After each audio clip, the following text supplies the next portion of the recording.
Hello everyone, this is Sumit Sukla. Welcomes you all to our YouTube channel Academic Hub, Kadapa. In the previous video, we have completed question number 8. In this video, we are going to start from question number 9, exercise 9.1, height and distance. सबसे पहले आप सबों को wish you all a very happy Rakshabandhan. कल आपकी छुट्टी रहेगी, अच्छा से मनाइए। हाँ, चाइनीज राखी यूज नहीं करना है, ठीक है? Use Indian products. चले आते हैं क्वेश्चन नंबर 9। क्वेश्चन नंबर 9 कह रहा है हमारा, क्वेश्चन नंबर 9 क्या कह रहा है ना कि एक मीनार है, टावर है। तो टावर एक मीनार के पाद बिंदु से भवन के शिखर का उन्नयन कोण 30 डिग्री है और भवन के पाद बिंदु से मीनार के शिखर का उन्नयन कोण 60 डिग्री है। ठीक है, चलिए देखिए क्वेश्चन क्या कर रहा है। क्वेश्चन कह रहा है कि एक टावर है और एक हाउस है। एक टावर है और एक हाउस है। बेसिकली क्वेश्चन यही कह रहा है कि एक टावर है और एक हाउस है। ठीक, ऑब्वियसली जो टावर होगा वो ज़्यादा बड़ा होगा कंपेरिजन टू हाउस। हाउस के रेस्पेक्ट में टावर बड़ा होगा। दो बातें कह रही है यहाँ पे। क्या कह रहा है? पहला बात, जो टावर का जो फुट पॉइंट है, टावर के फुट पॉइंट से हाउस का जो टॉप है उसका एंगल ऑफ एलिवेशन दिया हुआ है 30 डिग्री। क्लियर?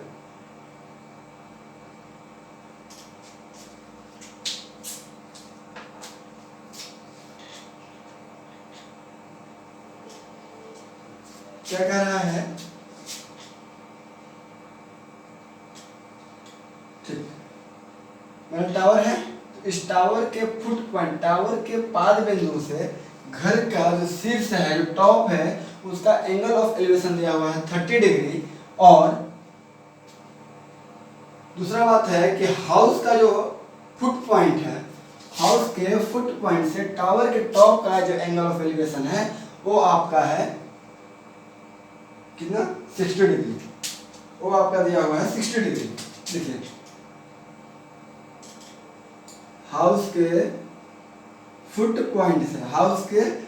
पॉइंट से टावर के टॉप का एंगल ऑफ एलिवेशन दिया हुआ है आपका 60 डिग्री, 60 डिग्री। एक और इंफॉर्मेशन दी हुई है, height of tower. If height of the tower is 50 metre, height of tower 50 metre, this is given. Height of tower is 50 metre, then find height of house, find height of house। Suppose चलिए दूसरा लेकिन करते हैं, MNPQ। ठीक, क्या किए? MN को suppose कर लेते हैं कि MN हमारा क्या है? MN है हमारा बिल्डिंग है, सॉरी टावर है। और PQ क्या है? PQ है आपका हाउस। ठीक, इसको मान लेते हैं टावर, मीनार। ठीक, और ये वाला जो पार्ट है PQ आपका हाउस है, घर, भवन।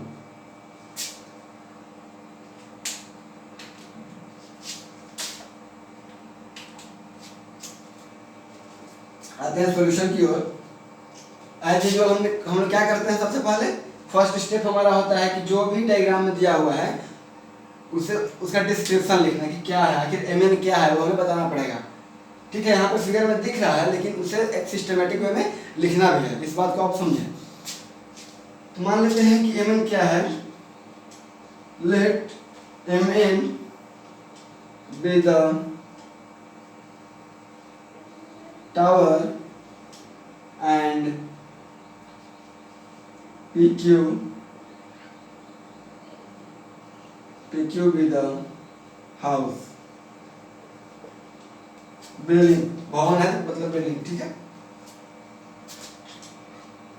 अब तो आप लोग लिख सकते हैं खुद से, हिंदी और इंग्लिश में इशू नहीं होना चाहिए। माना MN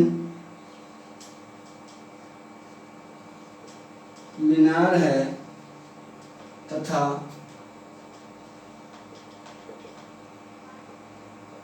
PQ भवन है, घर है।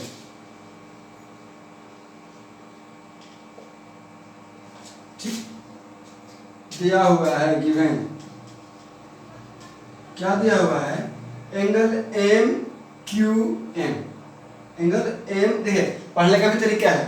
अगर हम एंगल Q को डिनोट करना चाह रहे हैं तो Q को हम लोग बीच में लिखते हैं, ठीक है। Q को डिनोट करना चाह रहे हैं तो angle MQM this is equals to 60 degree. और देखिए n को डिनोट करना है तो कौन सा ट्रायंगल में आ रहा है, PNQ में। एंगल PNQ बराबर 30 डिग्री। देन फाइंड, तो हमें निकालना है, क्या निकालना है, height of the house. Height of the house क्या है, PQ। देन फाइंड PQ बराबर 1, PQ बराबर 1। क्लियर। PQ फाइंड करना है। एक और बात दी हुई है, क्या, MN का हाइट दिया हुआ है, उसे भी लिख लेते हैं। MN बराबर 50 मीटर, ठीक है। MN बराबर 50 मीटर। तो हमें यहाँ पे दो ट्रायंगल दिख रहा है, कौन कौन सा, एक है MNQ और दूसरा है PNQ। इसमें कॉमन पार्ट क्या दिख रहा है, देखिए हम यहाँ पे बेस भी है, हाइपोटेनियस भी है, लेकिन कॉमन पार्ट क्या दिख रहा है, हमें कॉमन पार्ट बेस दिख रहा है। NQ कॉमन पार्ट दिख रहा है, तो और ये परपेंडिकुलर दिया हुआ है 60 डिग्री के रेस्पेक्ट में। MN क्या हो जाएगा, परपेंडिकुलर। तो परपेंडिकुलर और बेस का रेशियो कौन देगा, tan देगा, तो हम लोग tan का यूज करेंगे यहाँ पे। तो from triangle MNQ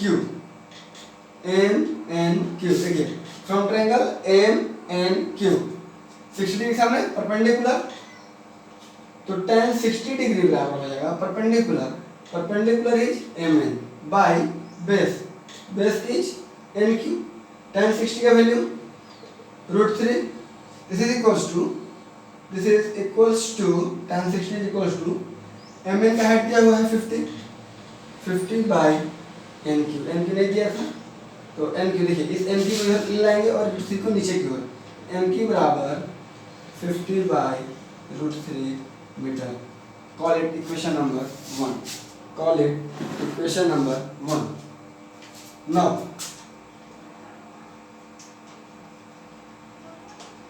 from triangle, छोटा वाला PNQ, from triangle PNQ angle कितना दिया हुआ है, 30 डिग्री।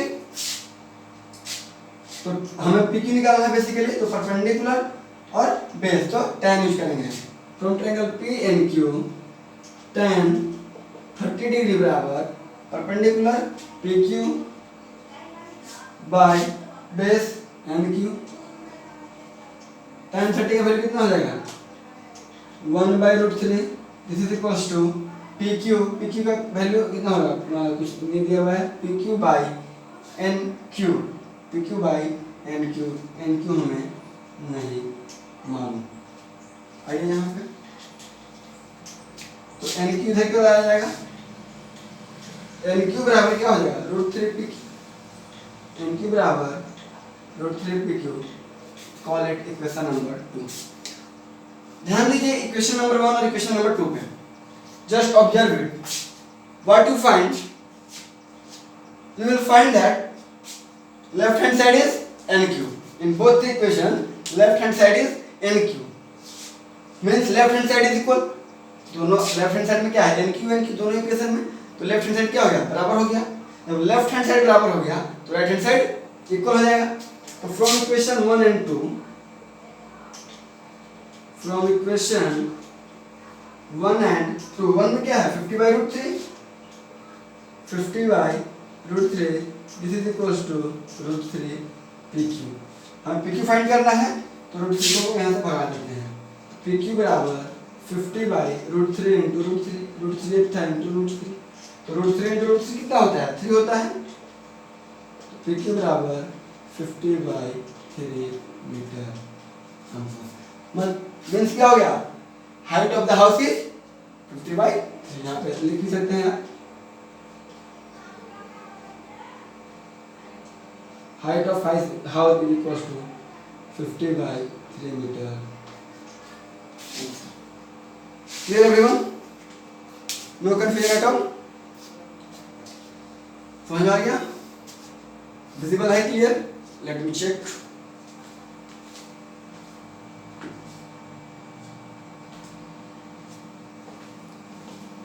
या clearly visible to all. Okay, अब चलते हैं अगले क्वेश्चन की ओर। Question number 10।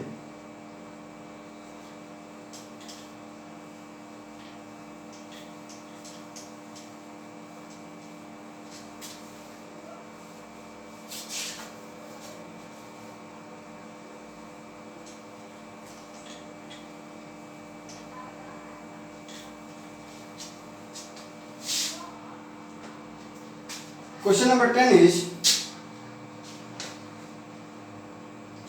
क्वेश्चन नंबर 10 क्या कर रहा है कि एक 80 मीटर चौड़ी सड़क के दोनों आमने सामने समान लंबाई के 2 खंभे लगे हुए हैं। इन दोनों खंभों के बीच सड़क के पर से खंभों की शिखर का उन्नयन को 60 डिग्री पुष्टि है। तो खंभों की ऊंचाई खंभों से और खंभों से बिंदु की दूरी। अच्छा,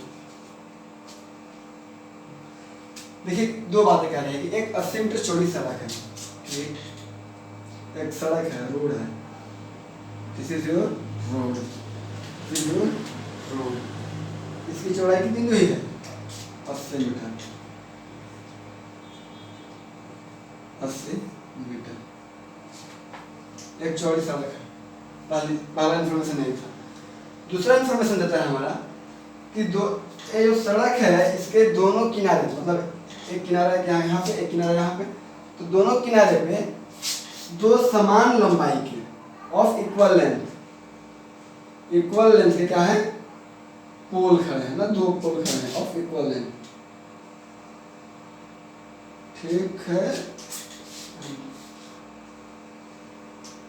थोड़ा सा फिल कर लीजिएगा, 90 डिग्री मानना है कि 90 डिग्री खड़े हैं, 2 पोल खड़े हैं of equal length. 2 pole question नहीं कर रहा है कि एक 80 मीटर चौड़ी एक रोड है, there is a road of 80 metre width, 2 pole of equal heights are standing at both the end point, ठीक, दोनों एंड पॉइंट पे क्या है खड़े हैं। कोई एक पॉइंट ले रहा है, बीच में कोई एक पॉइंट यहाँ पे सपोज लिया हुआ है, इसी सड़क में बीच में कहीं एक पॉइंट है। अब इस पॉइंट से दोनों का क्या दिया हुआ है एंगल ऑफ एलिवेशन दिया हुआ है, दोनों का कुछ पॉइंट था, ठीक है, दोनों का एंगल ऑफ एलिवेशन एक में दिया हुआ है 60 डिग्री तो दूसरे में दिया हुआ है 30 डिग्री। इस पॉइंट से जो है कितना बन रहा है angle of elevation 60 degree and 30 degree. बात क्लियर? तो फाइंड करना है ए डिस्टेंस, इस पॉइंट से ए डिस्टेंस, दोनों पोल का डिस्टेंस और दोनों पोल की height.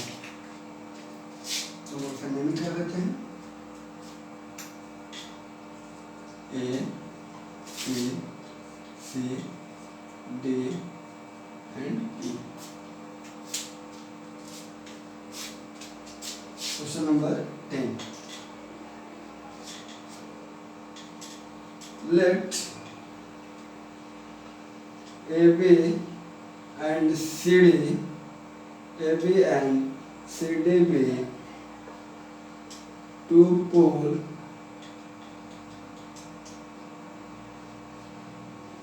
of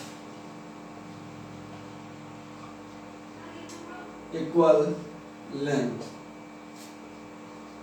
Let BD be the road and P be any point at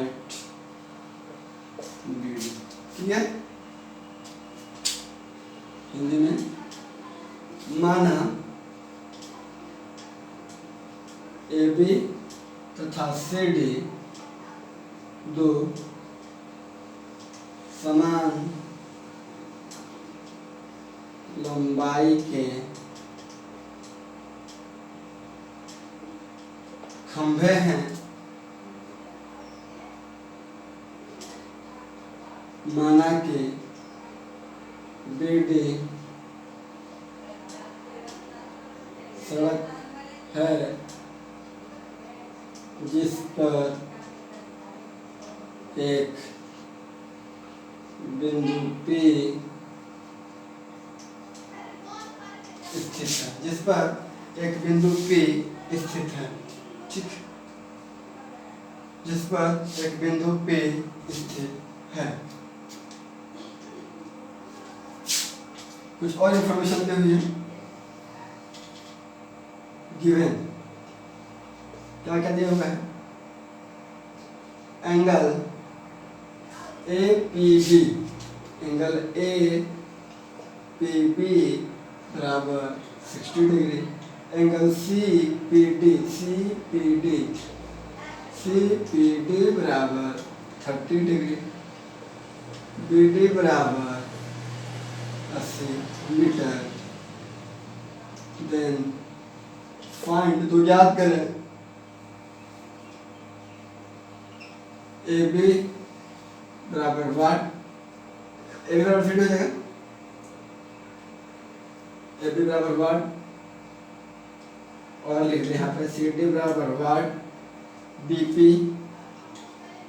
बराबर वाट एंड PD बराबर वाट। ये सारी इंफॉर्मेशन हमें निकालनी है। चलिए देखते हैं क्या कर सकते। एक बात बताइए, यहाँ से हमें सिर्फ एक ही बात क्लियरली विजिबल हो रही है, हम जो समझ पा रहे हैं सिर्फ एक बात को समझ पा रहे हैं, और वो बात यह है कि अगर मान लेते हैं कि BP को हम लोग x मानते हैं तो PD 80 - x हो जाएगा, क्लियर? अगर इसको 80x मान ले रहे हैं तो इसको 80 - x होगा क्योंकि टोटल लेंथ 80, या फिर इसको x मानते हैं तो ये 80 - x होगा। इतना तक हम क्लियरली कर सकते हैं, इसमें कहीं कोई कंफ्यूजन नहीं है, ठीक है? तो मान लेते हैं हम लोग, किसको मान लेते हैं? BP को अगर x मान लेते हैं, अगर BP हमारा x है, ये वाला पार्ट कितना हो जाएगा? 80 - x हो जाएगा।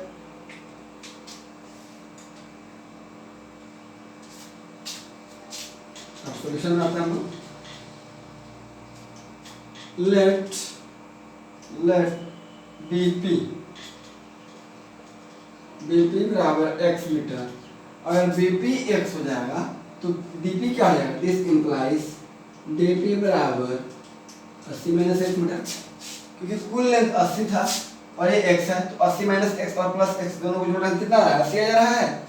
कुल लेंथ 80 दिया हुआ है ना, तो इसको हम कुछ मतलब इस फॉर्म में भी लिखे तो कुल लेंथ 80 आना चाहिए क्योंकि दिया हुआ है।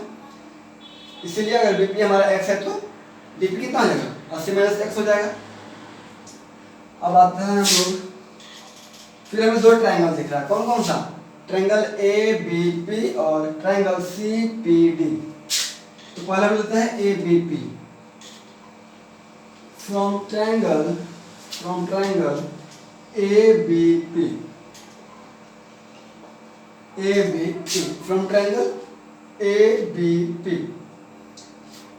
क्योंकि हम इसका, ठीक है, tan लेते हैं, क्योंकि हम परपेंडिकुलर और बेस के बीच का हमें निकालना है, परपेंडिकुलर और बेस के बीच हमें रिलेशन निकालना है, सो हम tan लेंगे।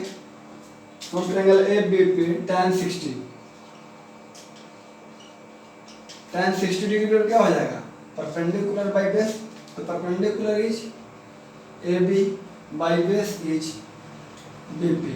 tan 60 का वैल्यू √3, AB बराबर हम नहीं मालूम तो AB डिवाइडेड बाई BP बराबर x, तो AB बराबर हो जाएगा √3x। Call it equation number 1। No confusion at all? No. Next, from triangle CDP, from triangle CDP, यहाँ पे अगर 30 डिग्री है तो सिमिलरली क्या ले लेंगे tan 30, क्योंकि हमें परपेंडिकुलर और बेस के बीच का रिलेशन निकालना है। तो tan 30 बराबर हो जाएगा perpendicular is your CD and base is your DP। tan 30 का वैल्यू कितना हो जाएगा? tan 30 1/√3 is equals to CD हमें नहीं मालूम तो CD और DP बराबर 80 - x। तो यहाँ से CD कितना निकल जाएगा? तो CD बराबर 80 - x/√3, 80 - x/√3। CD यहाँ पे छोड़ दी, 80 - x को ऊपर लेना। We will call it equation number 2। यहाँ तक समझ में आ गया? कोई दिक्कत नहीं है? दोनों ट्रायंगल से ट्रिग्नोमेट्रिक फंक्शन हम लगा दिए और ABCD फाइंड कर लिए। क्वेश्चन में क्या दिया भाई? AB and CD be of two of equal, देखिए AB and CD of equal length, Hindi में देख लीजिए AB और CD समान लंबाई, मतलब कि AB बराबर CD दिया हुआ है, AB बराबर CD दिया हुआ है, इधर हम इरेज करते हैं ना।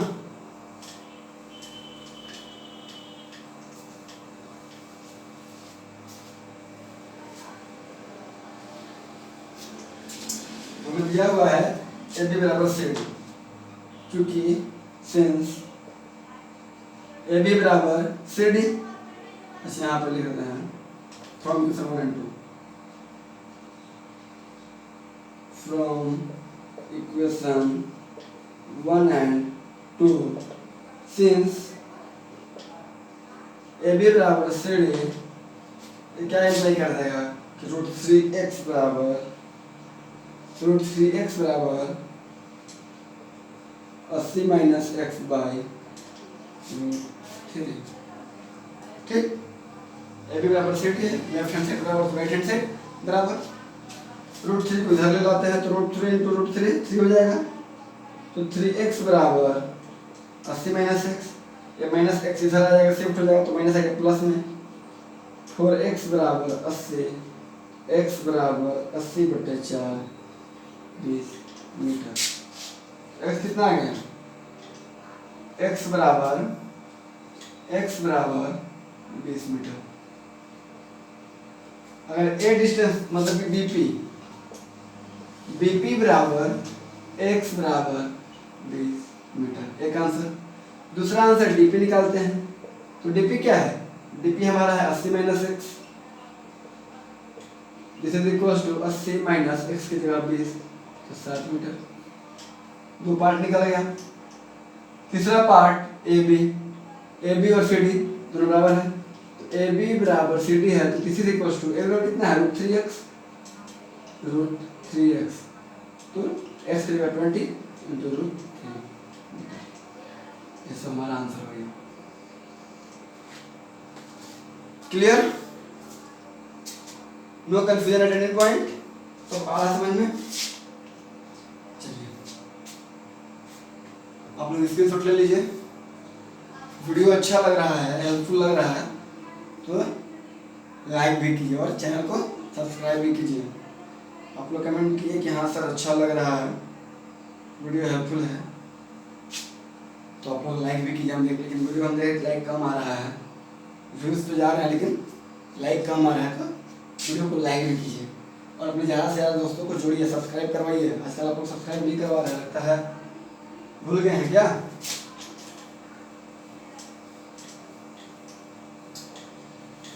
चले चलते हैं अगले क्वेश्चन की ओर। अभी तो 6 क्वेश्चन और बचे हुए हैं इस एक्सरसाइज में।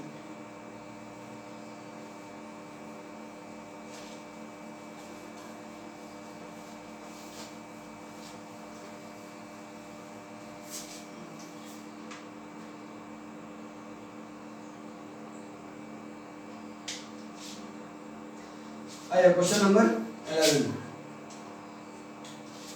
क्वेश्चन नंबर 11 क्या कहता है? क्वेश्चन नंबर 11 कह रहा है चलिए एक नहर के एक तट पर टीवी टावर है। चलिए एक नहर है, ठीक है, क्या है, एक नहर है। इस नहर के एक पॉइंट पे क्या है, टीवी टावर खड़ा है। टीवी टावर, टीवी टावर खड़ा है, नहर है हमारा। इस नहर में क्या है, तट पे क्या है, किनारे पे, on the bank of this नहर क्या है, एक टीवी टावर खड़ा है। इस टीवी टावर के ठीक सामने दूसरे तट के एक अन्य बिंदु से टावर के शिखर का उन्नयन कोण 60 डिग्री है। चलिए यहाँ से इस टावर के नेक्स्ट अगला तट है, वहां पे उन्नयन कोण कितना दिया हुआ है, यहाँ पर एंगल दिया हुआ है, यहाँ पर उन्नयन कोण 60 degree.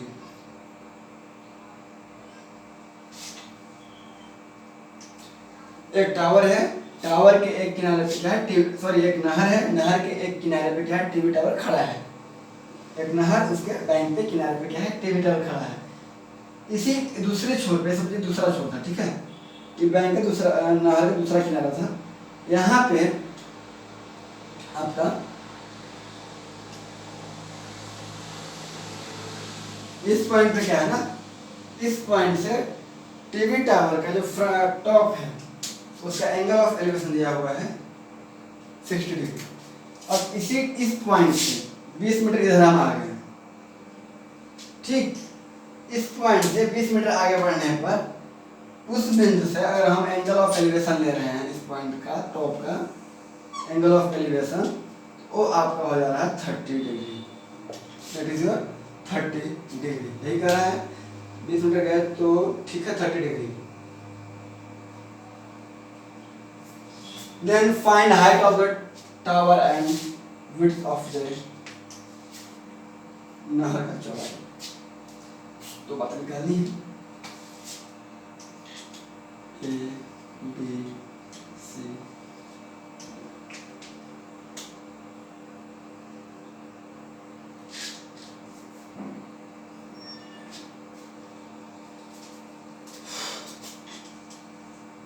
Left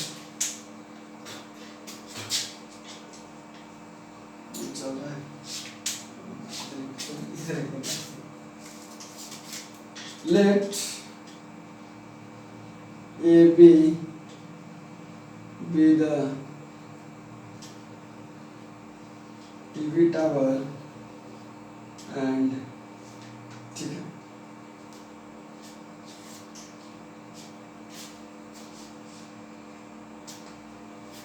and BC be the dam।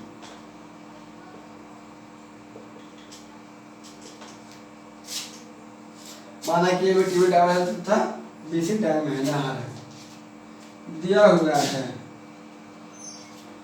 क्या दिया हुआ है, एंगल ACB बराबर 60 डिग्री, एंगल ADB बराबर 30 डिग्री, ADB बराबर 30 डिग्री, DC बराबर 20 मीटर फाइंड करना है। देन फाइंड AB बराबर वाट एंड BC बराबर वाट। कैसे करेंगे बताइए आप लोग।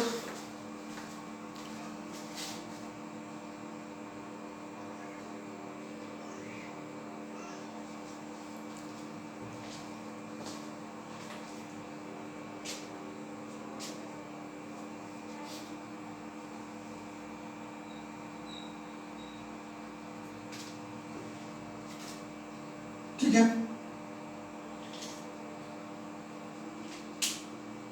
फिर वही काम करेंगे हम लोग।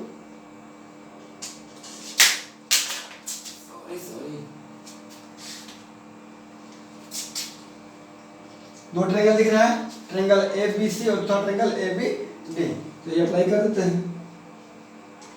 फ्रॉम ट्रायंगल ABC हमें क्या निकालना है, AB और BC फाइंड करना है, मतलब कि हमें कहाँ पे जाना पड़ेगा, हमें जाना पड़ेगा 10 की ओर। और BC फाइंड करने के लिए क्या करेंगे हम लोग ना, क्योंकि दोनों अननोन है, तो हम लोग अगर BD फाइंड कर लेते हैं और उनसे 20 घटा देंगे तो BC मिल जाएगा। तो from triangle ABC, from triangle ABC tan 60 degree बराबर tan 60 डिग्री बराबर perpendicular AB by base BC, perpendicular by base. tan 60 का value √3 AB by BC, AB बराबर कितना हो जाएगा √3 BC। इसे कहते हैं क्वेश्चन नंबर 1। अब लेते हैं दूसरा ट्रायंगल मेरा बचा हुआ है, from triangle ADB, from triangle ADB angle कितना है 30 डिग्री, तो tan 30 बराबर tan 30 डिग्री बराबर हो जाएगा perpendicular AB by base BD। tan 30 का वैल्यू 1/√3, AB नहीं मालूम तो AB, और देखिए BD को हम क्या सकते हैं, BD बराबर BC प्लस BC। BC देखिए AB बाई BD की जगह पे BC plus CD, BC plus CD, तो BC कितना है यहाँ में, BC बराबर, अच्छा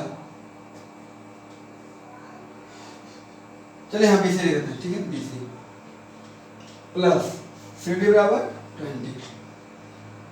इसको सोल्व करते हैं तो √3AB बराबर BC plus 20,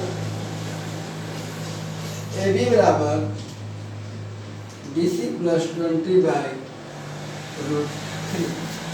will call it equation number 2। Left hand side बराबर राइट हैंड साइड, AB बराबर AB। अब इसको क्या करेंगे, इक्वेट कर देंगे इक्वेशन 1 और 2 को।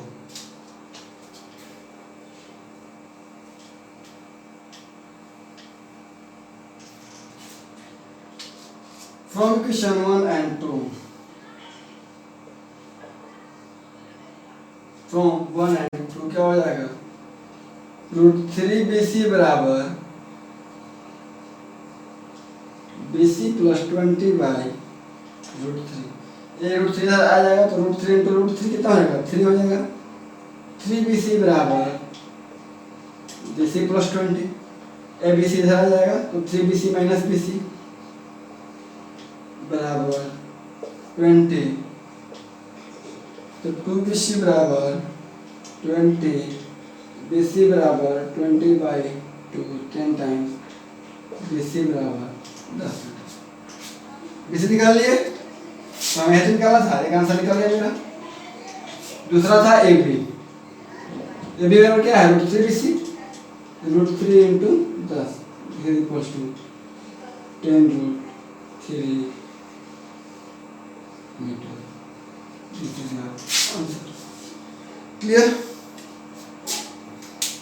सारा इजी है, कोई बहुत इजी क्वेश्चन है, सिर्फ इसी कंसेप्ट में समझ में आ रहा होगा, हमें लगता है कोई कंफ्यूजन हो गया आप लोगों को। चलिए एक ऐसा लास्ट क्वेश्चन करते हैं, रेस्ट को अगले वीडियो में कर देंगे। क्लियरली विजिबल है ना, स्क्रीनशॉट ले लीजिएगा।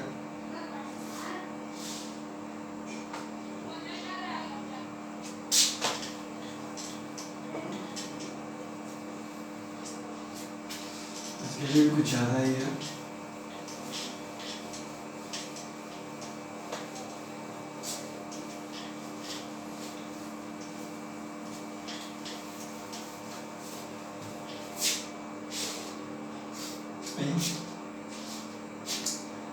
क्वेश्चन नंबर 12 बहुत ही क्वेश्चन है, चलिए बनाते हैं जल्दी से। आपने क्वेश्चन नंबर 12, क्वेश्चन नंबर 12 क्या कह रहा है ना, क्वेश्चन नंबर 12 कह रहा है 7 मीटर ऊंचा भवन है, यह आपका बिल्डिंग है, भवन, इसका हाइट कितना है 7 मीटर, ठीक। 7 मीटर ऊंचा एक बिल्डिंग है उसके टॉप से केबल टावर है, एक केबल टावर है, उस केबल टावर के टॉप का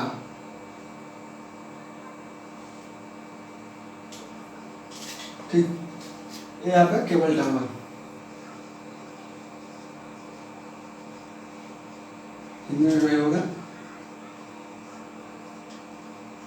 केबल टावर, हिंदी में भवन। एक बिल्डिंग है, उसका हाइट 7 मीटर। अब इस 7 मीटर बिल्डिंग के केबल टावर, 7 मीटर जो बिल्डिंग है उसके टॉप से केबल टावर के टॉप का एंगल ऑफ एलिवेशन मतलब उन्नयन कोण दिया हुआ है 60 डिग्री। और इस बिल्डिंग के टॉप से इस केबल टावर का जो फुट का जो है angle of depression, angle of depression दिया हुआ है कितना 45 डिग्री, 45 डिग्री, ठीक है, ये दिया हुआ है 45 डिग्री। तो हमें कह रहा है find the height of the tower, tower की हाइट में फाइंड करनी है।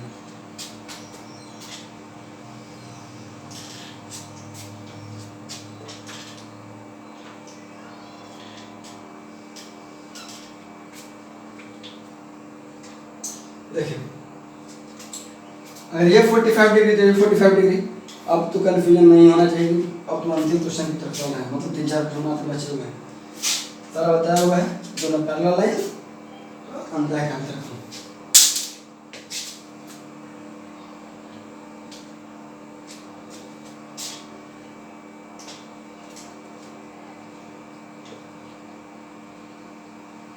ठीक, let AB be the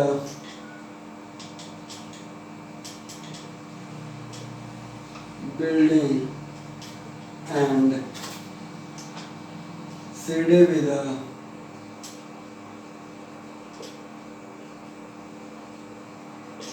cable tower।